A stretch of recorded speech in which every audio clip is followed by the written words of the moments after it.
Bon, je vais prendre une page du livre à JP puis vous faire une petite confession avant de commencer ma vidéo. Je me suis mis les pieds dans les plats. Vous allez voir un peu plus tard pourquoi. L'école du jeu, en partenariat avec la boutique L'Imaginaire. Au-delà de vos attentes.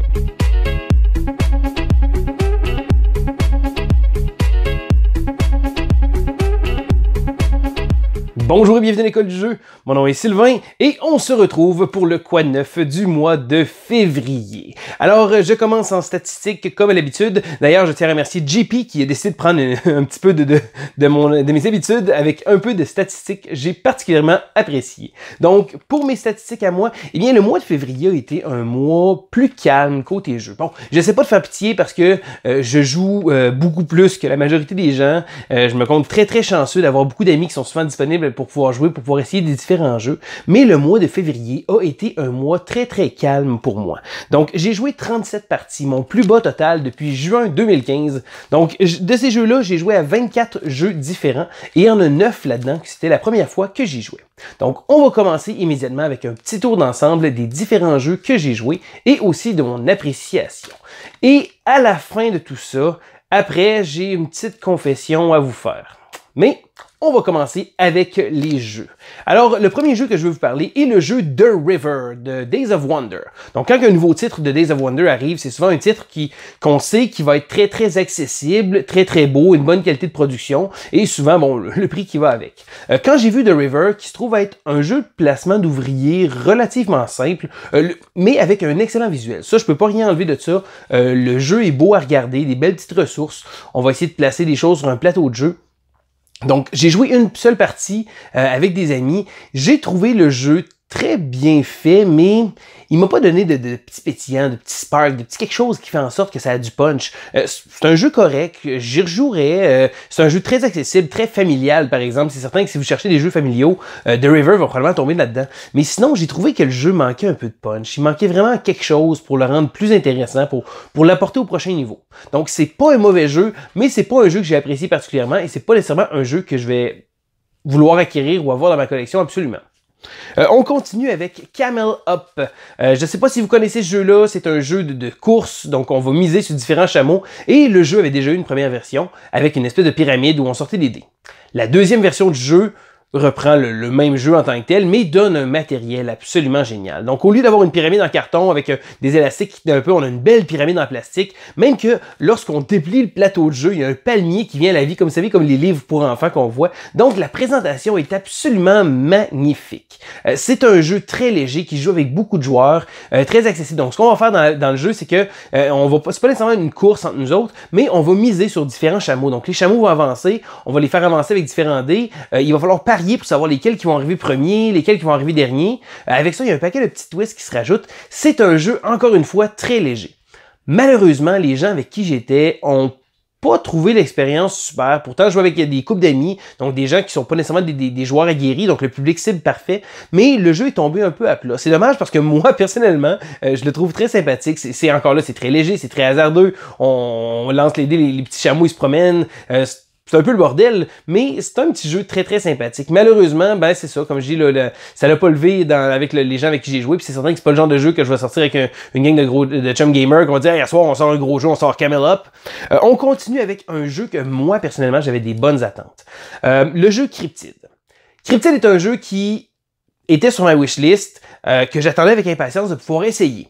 J'ai eu la chance de pouvoir recevoir des amis, dont Vincent. Et voilà, donc j'ai plus la chance de recevoir des amis pour pouvoir jouer à Cryptid, pour pouvoir l'essayer. En gros, c'est quoi? C'est un jeu de déduction.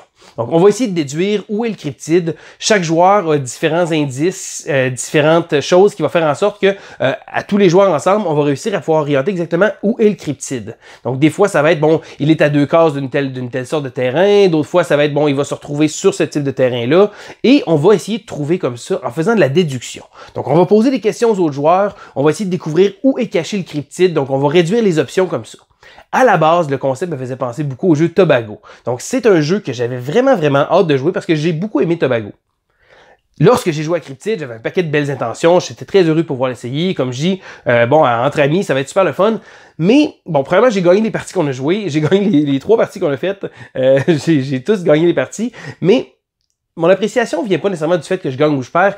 Mon expérience de jeu, j'ai trouvé ça j'ai trouvé ça bien, mais j'ai trouvé que souvent ça s'est terminé avec un guess. Donc oui, on essaie de rapetisser un peu les chances, de trouver son où les où le cryptide, mais au final, j'ai trouvé que, je sais pas, malheureusement, tous les autres joueurs autour de la table ils ont bien apprécié leur expérience. C'est un jeu encore là qui est probablement, je sais pas, peut-être bien que ça a pas juste cliqué avec moi. Tu sais, des fois ça arrive un jeu qui malgré le fait que ça doit être un bon jeu, puis comme je dis, je peux reconnaître que c'est un jeu bien fait, mais j'ai pas eu encore là je sais pas, il me manquait un petit quelque chose, et ça fait en sorte que Cryptid a quitté ma wishlist, mais quand même, je suis prêt à y rejouer, puis je suis certain que c'est peut-être juste aussi là, mon feeling de jeu qui a été so-so, donc ben, ça arrive des fois. Tu sais, les gens, ils disent tout le temps qu'on est tout le temps positif avec tous les jeux, mais ça arrive des fois, des jeux qu'on apprécie moins. Donc, je continue avec un jeu, par exemple, que j'apprécie énormément. Je vous en ai déjà parlé, je m'éterniserai pas, mais le jeu Zombie Kids Evolution. Donc, si jamais vous avez des enfants, parce que oui, c'est un jeu plus pour enfants, mais c'est un jeu absolument génial. Donc, on donne envie de découvrir qu'est-ce qui va se passer. C'est une aventure, on débarre des enveloppes, on réussit à faire des trophées, des choses comme ça. Ma fille adore ce jeu-là et j'ai rarement vu ma fille autant accrocher sur un jeu. Donc, dernièrement, elle a fini l'école, on arrive à la maison, je prépare le souper, puis hey, est-ce qu'on joue une partie de Zombie Kids? Puis les parties se relayent comme ça et je trouve personnellement que c'est tellement un bon jeu. C'est rapide à jouer, c'est simple à jouer, mais ça offre tellement, et je trouve que, sérieusement, si on avait fait un décompte, c'est probablement mon jeu pour enfants que j'aurais à conseiller à peu près n'importe qui. Le jeu est accessible à partir d'à peu près, mettons, je dirais 5-6 ans. De la minute que l'enfant va être habitué de suivre son tour, on peut l'aider. C'est un jeu coopératif. Sérieusement, je n'ai rien à redire contre ce jeu-là. C'est absolument génial. Je vous fais pas une critique tout de suite parce que j'attends que moi et Naïma, on ait terminé de jouer le jeu pour pouvoir justement terminer, ouvrir toutes les enveloppes pour savoir un peu les options qui s'en viennent pour pouvoir vous donner ça. Mais sérieusement, là, un gros 2 thumbs up. C'est vraiment un jeu génial. Zombie Kids Evolution. Je continue avec un autre jeu que lui, celui-là, j'avais déjà joué dans le passé. Ça faisait longtemps qu'il n'était pas sorti. Pour je sais pas trop quelle raison. The Grim Forest. Donc, The Grim Forest est un jeu absolument magnifique. Bon, vous allez voir les images passer. Ma copie est très pimpée avec des figurines peintes par notre ancien collègue de l'école du jeu, Joe, qui a peinturé les figurines. Et elles sont absolument magnifiques. Maintenant, The Grim Forest est un jeu illustré par Mr. Cullington, qui sont mes artistes favoris. C'est un jeu haut en couleurs, donc avec plein de personnages qu'on connaît, les fables de Grimm. Donc, on a un paquet de personnages qu'on a appris à connaître. La petite sirène, Réponse, Snow White, un paquet. Et au final, le jeu est un petit jeu pas trop sérieux et c'est un jeu de take that, donc du dans ta face. Donc on va se faire des coups de cochon. Et c'est le cas de le dire parce qu'on joue des petits cochons. Mais sinon, mauvais jeu de mots à part, c'est un jeu très amusant, mais très léger aussi. Encore là, j'ai hâte, ils ont lancé une traduction francophone qui devrait arriver quand même au courant des prochains mois. Je pense que c'est le genre de jeu qui va gagner d'être en français pour ça, parce que, bon, il y a quand même du texte, mais ça va être juste pour le rendre encore plus accessible. Parce que c'est pas un jeu compliqué, mais je dirais que, bon, de l'avoir en français des fois avec des couples d'amis qui sont moins joueurs, ça risque d'être une excellente occasion pour pouvoir le sortir. Sinon, même en gamer, ça reste un petit jeu avec des petits coups de cochon, plutôt sympathique et je l'apprécie beaucoup, Grim Forest.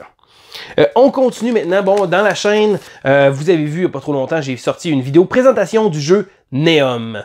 Si vous ne l'avez pas vu, je vous invite à aller la voir. Parce que, depuis ce temps-là, j'ai joué au jeu Neom. Donc, Neom est un jeu de draft, de gestion de ville. J'ai pu rejouer quelques parties déjà, parce que, bon, lors de ma vidéo, j'avais juste seulement joué 1-2 parties. Mais là, j'ai pu rejouer un peu plus. Et c'est vraiment un jeu que j'apprécie. Très léger, très simple, mais un beau petit feeling de puzzle, de construction de ville, placer nos routes, parce qu'au départ, c'est très facile de placer nos routes. Mais après ça, plus ça va, plus ça devient difficile. Et ce qui est le fun avec ce genre de jeu-là, c'est que c'est un jeu de draft simultané. Donc, tout le monde joue en même temps. Notre première partie a duré 45 minutes. Notre seconde partie a duré 25 minutes. Et après ça, toutes les parties que j'ai jouées se tournaient aux alentours de 20 à 30 minutes. Donc, encore une fois, peu importe le nombre de joueurs, ça joue très rapidement. Moi, j'aime vraiment ça, ce genre de jeu-là. C'est certain que, bon, certains vont dire, bon, chacun joue sa petite chose de son côté. Puis c'est vrai, surtout si on joue moins avec les tuiles de désastre, comme j'avais raconté pendant ma vidéo, ça devient un peu plus léger, mais moi, j'ai pas de problème avec ça. C'est le genre de petit jeu très passe-partout avec un thème qui me plaît beaucoup, le fait de construire une ville. Ça, c'est vraiment dans mes cordes. Je continue avec une autre vidéo. Bon, je voulais vous présenter une vidéo de présentation. Finalement, Neom a pris le dessus. J'ai eu la chance d'y jouer, donc j'en ai profité. C'est le jeu Dinogenix. J'ai reçu ce Kickstarter-là le mois passé. Et c'est un jeu où on va faire un parc à dinosaures. Donc, c'est très Jurassic Park, le jeu. Il y avait déjà le jeu Dinosaur Island qui existe, un jeu que j'ai d'ailleurs dans ma collection, que j'apprécie bien. Je peux pas faire de comparatif trop entre les deux encore parce que j'ai seulement joué une partie de Dino Gen X. Chose sûre, c'est un jeu de placement d'ouvriers, donc un autre concept que Dino Island fait, mais j'ai trouvé le feeling complètement différent. Donc là, on va faire des petits enclos pour nos dinosaures. Je dirais presque que ça ressemble à un mélange d'Agricola puis de Dinosaur Island. Au final, on va essayer de gérer notre parc avec différents dinosaures qui vont avoir différents besoins en tant que tels. Les carnivores, il va falloir les nourrir avec des petites chèvres. J'ai trouvé que le jeu coulait très bien et le jeu est un placement d'ouvriers assez classique. Donc on a un plateau de jeu, on va placer notre ouvrier, on va générer une action. La tension va venir avec les spots qu'on va pouvoir bloquer pour les autres joueurs, mais sinon, en termes de mécanisme, c'est un placement d'ouvriers relativement simple. Ceci dit, encore une fois, le thème vient vraiment chercher une petite couche au-dessus. Je sais pas pour vous, mais moi, j'ai toujours été un fan de dinosaures et je dirais que le fait de construire mon propre parc à dinosaures est encore plus amusant. De plus, le jeu vient avec des petits meeples de dinosaures plutôt sympathiques. Donc, contrairement à Dino Island, la version non Kickstarter qui vient avec des meeples tout identiques, dans celui-là, on a vraiment des ankylosaures, on a des T-Rex, on a des stégosaures, des brontosaures, on a un paquet de différents meeples qui vont être là pour représenter les différents dinosaures. Ceci dit, seulement joué une partie, bien apprécié mon expérience, j'ai bien hâte de vous en parler un peu plus. On fait le tour sur ma petite liste et on tombe dans les plus gros canons que j'ai joué ce mois-ci. Donc je vais commencer avec un jeu que j'étais un peu en retard, j'y avais pas joué encore, tout le monde m'en avait dit du bien, j'avais même le jeu dans ma collection, mais j'avais pas eu l'occasion d'y jouer encore. Je dirais que sans être intimidé par ce jeu-là, c'est un jeu qui est quand même assez lourd, ben pas lourd, je dirais, assez long. C'est ce qui m'empêchait un peu de le jouer, je me disais tout le temps, il faut que je trouve le bon moment. Et avec mon ami Mathieu, j'ai eu l'occasion de pouvoir jouer à Great Western Trail. Donc ce jeu-là, un jeu d'Alexander Pfister, a eu beaucoup d'éloges quand il est sorti. Mais il est sorti la même année que Terraforming Mars. Ça a fait en sorte que ça a peut-être descendu un petit peu son buzz, mais je sais que les deux jeux ont été souvent quand même relativement comparés en termes de poids, de durée de jeu, pas par le jeu, parce que le jeu c'est deux jeux complètement différents. Mais j'ai finalement eu l'occasion de jouer à Great Western Trail. Une seule partie de jouer. Difficile de pouvoir vous dire avec précision tous les sentiments que j'ai pour ce jeu-là, mais c'est une expérience de jeu que j'ai adorée. Notre première partie est un peu longue. Certains, on avait un peu le nez dans les règles. Ça a duré à peu près 1h40 à 2 joueurs. C'est certain qu'à jouer à 3 joueurs, peut-être bon au maximum. Je suis pas sûr que je m'attendrais à jouer à le 4 joueurs. Ça risque d'être assez long, mais le jeu est absolument génial. Encore une fois, une première partie, ça a juste été pour pouvoir m'ouvrir les yeux, pour pouvoir mieux comprendre. Puis je dirais que la deuxième partie, j'ai tellement hâte de pouvoir y rejouer parce que là, j'ai compris un peu le flow du jeu, j'ai compris comment que ça roulait, on place nos bâtiments à différentes places, on va essayer de trouver un chemin, pouvoir essayer de générer une main, le côté deck builder. Fait que je dirais que en étant un jeu relativement simple, parce qu'on se le cachera pas, les règles sont pas très complexes, mais à un moment donné, ça fait un effet comme petit côté engine builder que j'aime beaucoup. Donc, le fait surtout qu'on va faire tranquillement, pas vite, le chemin va devenir de plus en plus, avec de plus en plus de bâtiments et on va faire de plus en plus d'arrêts. Donc, les premiers rounds se font assez vite. On se rend à Kansas, on livre notre bétail. Ça se fait assez vite, mais plus la partie avance, plus il commence à avoir différentes options qui se dessinent à nous. Puis c'est là que le jeu prend toute sa splendeur. C'est les différentes options qu'on va avoir.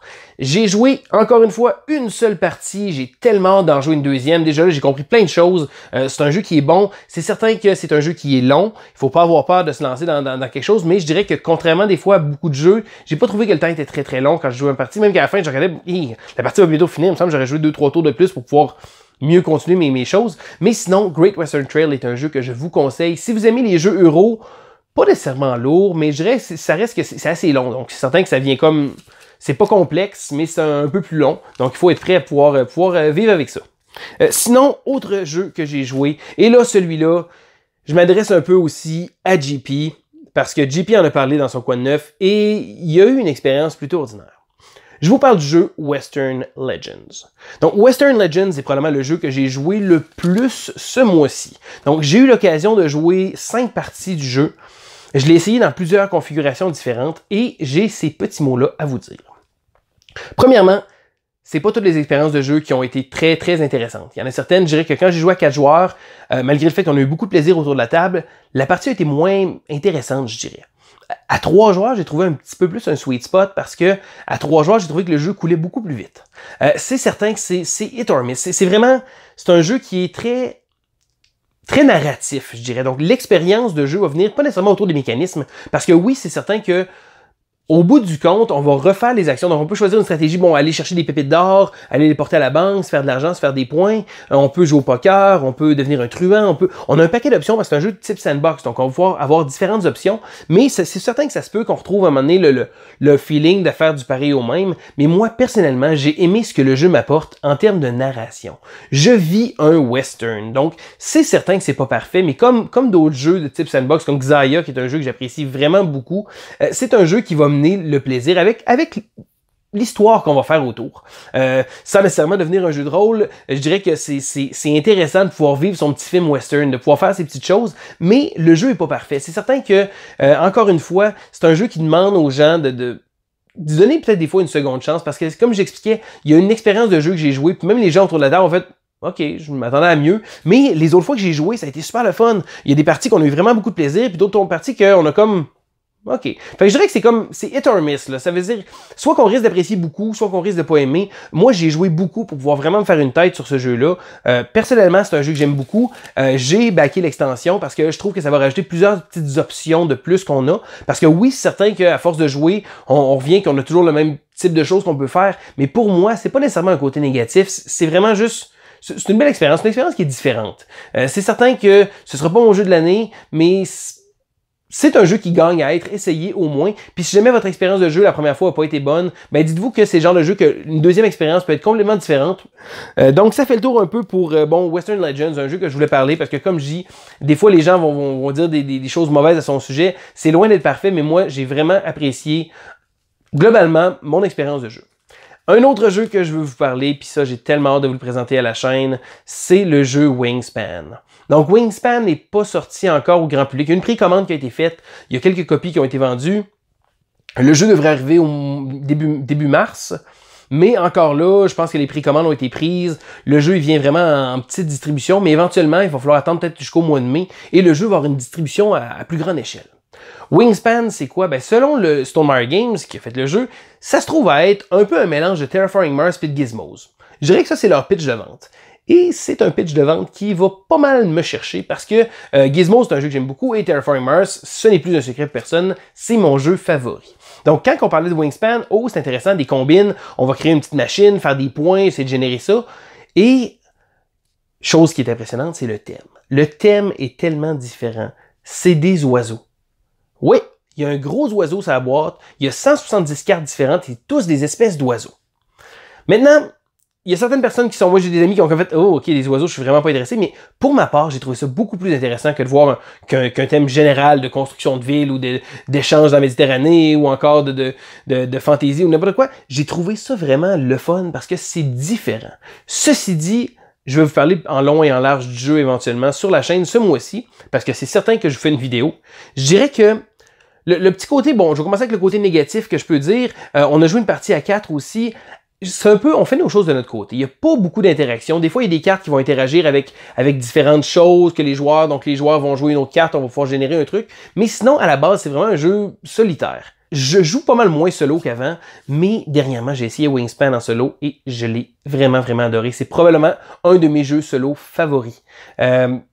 Encore là, très simple à sortir, très rapide. Donc, en dedans d'une demi-heure en solo, le jeu est sorti, le jeu a été rangé. Il y a un automa très, très facile à gérer. Donc, l'automa, on vire une carte, on génère une action, c'est à notre tour. Donc, le jeu va couler vraiment, vraiment vite. Puis, le petit deck d'automa est vraiment fantastique. Donc, comme je dis, comme expérience solo, c'est probablement mon jeu favori solo. Encore là, j'ai joué peut-être juste 4-5 parties. Mais, sérieusement, j'ai vraiment hâte d'y rejouer. Mais... je sais pas si c'est le genre de jeu que je vais vraiment pousser à jouer en groupe ou à dire, on est 4, on va jouer à Wingspan. Je sais pas trop. Je dirais que j'ai eu le même feeling, mais je pense que ça va être un jeu qui va rester principalement solo. Donc maintenant, il y a un autre jeu aussi et ça va amener vers la suite que je voulais vous parler. Donc faire un peu de blabla, faire jaser un petit peu. JP aime ça faire ça. Mais moi aussi, je voulais vous parler d'un petit quelque chose. Il y a pas si longtemps que ça, je vous ai fait une vidéo avec mes ex. Bon, ok, des jeux que j'avais dans ma collection et que malheureusement, c'est plus... l'amour est plus là, ils sont rendus vers d'autres lieux.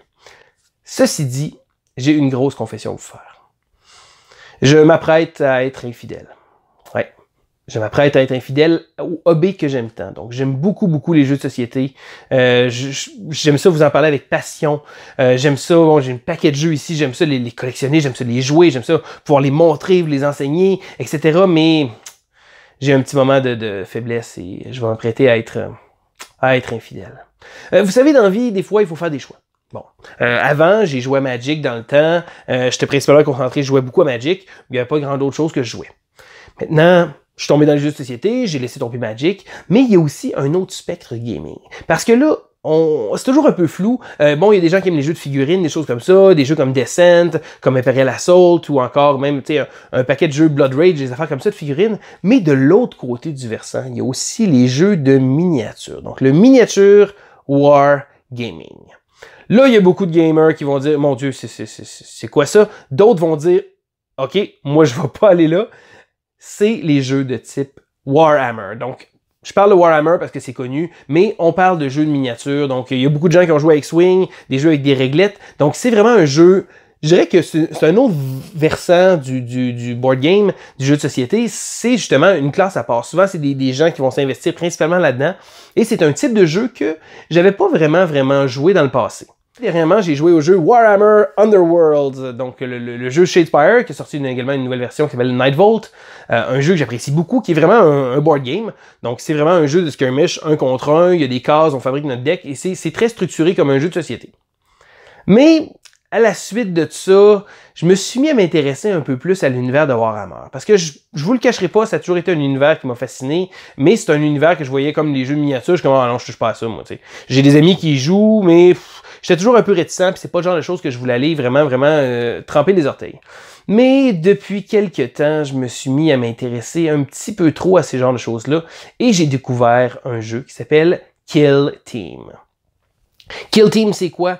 C'est plus un jeu de miniature wargaming, mais qui va chercher à plus petite échelle. Donc, ce qui me faisait souvent peur des jeux comme Warhammer, c'est que c'est une grande envergure, c'est des jeux qui demandent un gros investissement, c'est des parties qui sont longues, mais un peu comme le tremplin que Underworlds était d'être un board game qui va chercher un petit peu le côté jeu de miniature, en restant plus un board game. Kill Team fait la même chose, mais de l'autre côté. Donc, c'est comme, ça reste un jeu de miniature, mais une petite coche plus courte, parce que le jeu nous dit qu'on fait des parties aux alentours de 30 à 45 minutes. Et ce côté-là me plaît beaucoup parce que c'est toujours quelque chose que j'ai eu envie d'essayer. Des jeux, justement, bon, on voit souvent avec des tapes à mesurer, donc des mesures, on déplace des unités sur des plateaux de jeu avec un paquet de décors puis des choses comme ça. Puis ça m'a toujours fasciné, mais j'ai jamais eu le guts de pouvoir rentrer dans ce monde-là. Ceci dit, Kill Team, c'est vraiment ce que je cherchais. Donc, j'aurais envie de vous en parler pendant... Je pense que je vais faire une vidéo très bientôt à la chaîne. Je pense que dans quelques jours, je vais essayer de vous sortir une vidéo pour vous parler un peu plus de Kill Team en détail parce que, ben oui, je m'apprête à faire un petit écart de conduite puis d'essayer ça. C'est certain qu'il faut faire attention. Il y a beaucoup de gens qui vont me dire qu'un coup on goûte à ça, on tombe facilement là, dans la boîte de Pandore. Mais j'ai bien hâte de pousser cette expérience-là. Ça va être différent. C'est pas quelque chose que je connais beaucoup puis c'est quelque chose que j'ai vraiment hâte de pouvoir découvrir. Puis j'ai hâte de pouvoir vous en parler aussi. Donc, dans quelques jours, soyez à l'affût. Je pense que je vais vous faire un petit blabla là-dessus parce que j'ai vraiment envie de vous parler de Warhammer Kill Team. Donc, et voilà, ben, ça fait le tour un peu de mon quoi de neuf. C'est un peu ma revue du mois de février. À quoi s'attendre pour le mois à venir. J'ai pas encore tout prévu qu'est-ce que j'allais faire comme vidéo, mais c'est certain que comme je viens juste de vous dire, une petite vidéo, un petit blabla sur Kill Team, j'ai vraiment envie de vous en parler. Sinon aussi, je vais vous présenter le jeu Wingspan. J'ai vraiment adoré ce jeu-là. C'est vraiment un jeu que je regarde hautement, vraiment là, je suis vraiment impressionné de ce jeu-là. J'ai vraiment hâte de pouvoir vous en parler. Et aussi, je vais vous préparer éventuellement une nouvelle série de vidéos qui va arriver pratiquement à chaque semaine. Donc, je reste un peu cryptique. Vous allez voir ça au courant des prochaines semaines, mais je vous prépare de quoi qu'à chaque semaine, on va revenir avec une nouvelle petite vidéo spéciale. Donc, c'était Sylvain pour l'école du jeu et on se dit à la prochaine.